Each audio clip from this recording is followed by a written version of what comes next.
देखो आज के टाइम पर ना लोगों के पास इतना भी वक्त नहीं है कि वो बाहर जाकर लोगों से हाय हेलो तो कर ले। वो घर पर ही बैठे बैठे मोबाइल से ही एक दूसरे की टांग खींचते रहते हैं। लेकिन मुझे एक बात समझ नहीं आ रही कि वो आखिर ऐसे कौन से महान शख्स या शख्सनी है जो अपना कीमती समय निकाल कर ये चूतियापा देखते हैं। नहीं यार, ये देखो तुम, एक बड़ा सा वैम्पायर आता है, पता नहीं कहाँ से बस आ जाता है, ठीक है। और अब तुम इसके पैरों पर देखो, इसके पैर कितने छोटे छोटे हैं, इतने छोटे कि भाई ढंग से दिख भी नहीं रहे, ठीक है। लेकिन भाई जब ये वैम्पायर इस लड़की को उठाकर लेके जाता है तो फिर पता नहीं कैसे इसके ऑटोमेटिकली इतने बड़े पैर हो जाते हैं। मतलब क्या ये पैर है ये रबर जिसे जब चाहे जितना बढ़ा दिया। और इस लड़की को कोई चीज उड़ाकर लेके जा रही है और ये नहीं कि भाई ऊपर देखूं, इधर उधर देखूं, या फिर चिल्लाऊं, या फिर हाथों से छुड़ाने की कोशिश करूं। लेकिन नहीं नहीं नहीं, क्यों? क्योंकि एक्टर अपनी माँ चुदाएगा ना, मतलब एक्टर बचा नहीं आएगा इसे। मतलब ऐसा ही तो होता है ना फिल्मों में, तो ये उसी को रिक्रिएट कर रहे हैं। खैर आज हम यही चूतियापा देखेंगे जिसमें कब क्या हो जाए ये खुद शो के डायरेक्टर को नहीं पता होता है। तो अब शुरू करते हैं।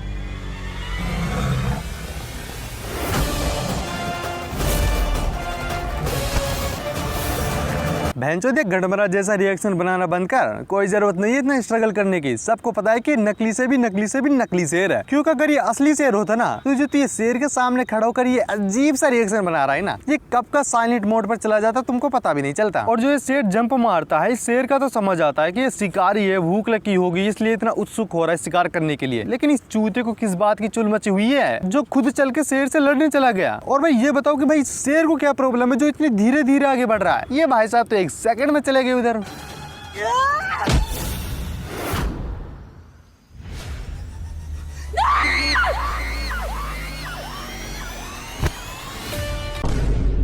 अब भाई ये यहाँ कैसे आ गया? ये तो शेर से वहाँ लड़ रहा था ना, क्या निपटा भी दिया इतनी जल्दी? अरे और नहीं तो क्या, निपटा दिया। हमारे देश के लोगों को हल्के में ले रहा है तू। बेटा घी से रोटी खाता है वो, समझे? अबे बुड्ढे हल्के में नहीं ले रहा, बस हैरान हो रहा हूँ कि कोई एक शेर को इतनी जल्दी कैसे मार सकता है। हाँ ठीक है। अब लौंडे ने मार दिया तो मार दिया, जले मत अब तू उससे, ठीक है? अबे बुड्ढे जा यार तू। जा रहा हूँ। बस एक बात कहनी थी तुम्हारी ऑडियंस से। अबे यार क्या है यार, तू कह दे जल्दी। देखो रे भाई, ये जो भी क्या है ना, इसने ये घी से रोटी खाता है। हाँ घी से रोटी खाता है और इसमें इसलिए इसमें ताकत है इसमें, ठीक है? ये प्रोटीन कुछ नहीं होता, घी से रोटी खाना तभी इतनी ताकत आएगी, ठीक है? हाँ बस इतना कहना था, थैंक यू। क्या बहन? मेरे बीवी और बच्चे को चोट पहुंचाने की कोशिश की तुमने।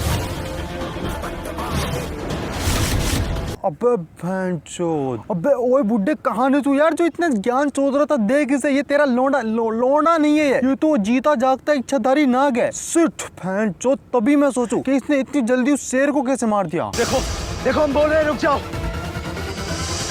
हम बोल रहे हैं रुक जाओ।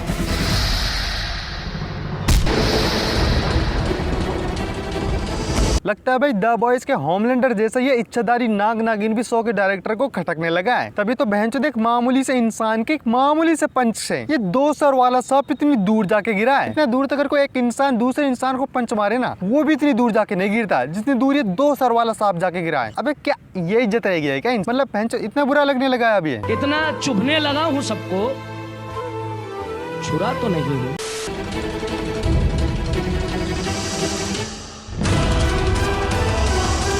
इस लोंडे को ना भाई लंड फर्क नहीं पड़ रहा है कि ये 2 सर वाला सांप है। ये तो इसे कोई सड़क छाप चोर मवाली समझ के इसके पीछे भगा जा रहा है, इसे और मार पीटने। अबे सांप है वो, अगर गलती से डस लिया ना तो सारी हीरोगिरी निकल जाएगी।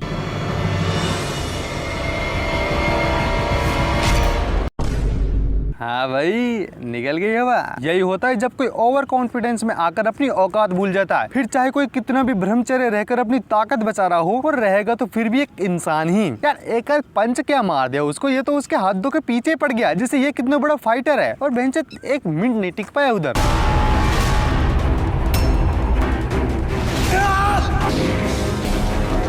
अब भोसड़ी के ये क्या चूतियापा है? नहीं ये तो मर गया था ना, और भाई इसके मुंह से वो झाग भी निकल रहा था जैसे सब कोई जहर खा के मरता है तब निकलता है। और ये मरने के बाद भाई दोबारा जिंदा भी हो जाता है, और जिंदा होना छोड़ो, जिंदा होकर एक इच्छाधारी सांप भी बन जाता है। I mean सीरियसली भैंचो, चलो एक टाइम के लिए मान लेते हैं कि सांप के काटने से नहीं मरा। I mean okay it's okay fine, मान लेते हैं, लेकिन भैंचोद मैं ये कैसे मान लूं कि ये एक सांप से लड़ते लड़ते खुद एक इच्छाधारी सांप बन गया। मतलब कोई सेंस है इस बात में यार। एक तरफ वो मार्वल स्टूडियो मतलब पुराने से भी पुरानी मूवी या वेब सीरीज के पोस्ट क्रेडिट सीन को आने वाली अपकमिंग मूवी या सीरीज में कनेक्ट कर देता है ना। और एक तरफ ये बवासीर है जो अपने ही शो के एक एपिसोड के पिछले 1 मिनट बाद को कनेक्ट नहीं कर पा रहा है।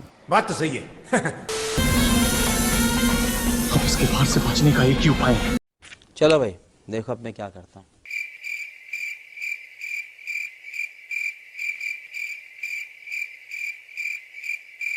ये था इसके वार से बचने का इसका ये तरीका, मतलब सांप में बदलकर उसके पास चला जाना। अबे इससे अच्छा था जैसे पहले भाग रहा था ऐसे भाग जाता, कम से कम जान तो बच जाती। भैंचोद एक तो जब ये इंसान था तब इसने तेरी गांड मार रखी थी और अब तो ये खुद 5 सिर वाला सांप बन चुका है। अब तो ये तुझे कच्चा चबा जाएगा। ये क्या है?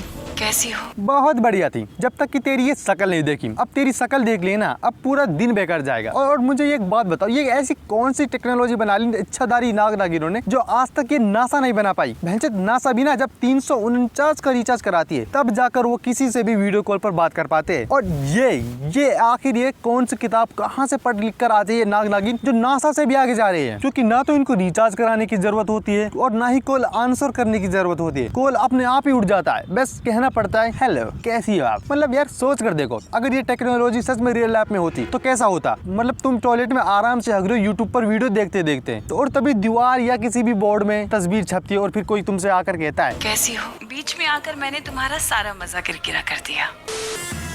तुम मेरी तंत्र विद्या से बच नहीं पाएगी।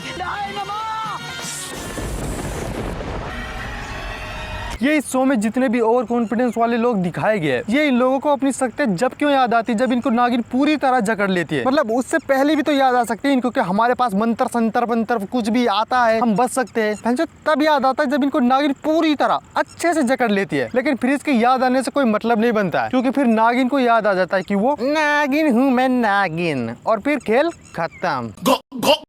अब इससे पहले बुढ़िया वरदान लेके 10 सिर वाली नागिन ना बन जाए जिंदा होकर, अब हम लोग भाग लेते हैं, ठीक है। और अगर वीडियो अच्छी लगी हो तो वीडियो को कर देना लाइक एंड चैनल को कर देना सब्सक्राइब और कमेंट में बताना आपका बेस्ट पार्ट कौन सा था। और मैं आप लोगों से मिलता हूँ जल्दी, ठीक है, बाय।